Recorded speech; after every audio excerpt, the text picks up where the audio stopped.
The chain rule tells us how to find the derivative of a composite function. Take the derivative with respect to x of f of g of x equals f prime at g of x times g prime of x. Described verbally, the rule says that the derivative of a composite function is the inner function g within the derivative of the outer function f prime multiplied by the derivative of the inner function g prime. So let's see an example here. Find the derivative of f of x equals x squared minus 2 quantity to the third power. In this case, we identify the outside function f of u. Okay, so the outside function, as you can see, the outermost operation is to the third power.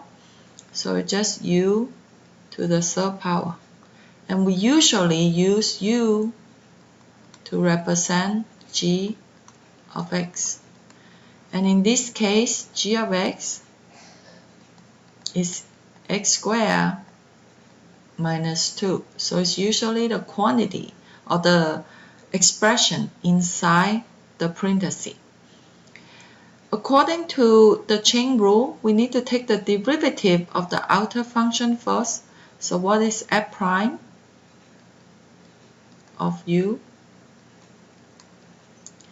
So the derivative of the outer function is using the power rule, the 3 comes down. U to the power decreased by 1, so 3 minus 1, 2.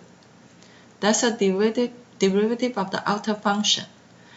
Now the derivative of the inner function, okay, so g prime of x equals x squared, the derivative is just 2x, minus 2, the derivative is just 0. So we assemble everything, we can find f prime of x. Notice the difference here, f prime of x, okay, f prime of u. So this is a difference. If we treated u to the third power, so the cubic function, as just one function, then you derivative using the power rule. The derivative of x, f prime of x, because f is a composite function, we apply the chain rule. So that will just equals the derivative of the outer function. Okay, so the cubic 3, you get 3 parenthesis square. And you write the inner function inside x squared minus 2. Then you multiply by the derivative of the inner function x squared minus 2, which you will get 2x. So this is how you apply the chain rule to find the derivative.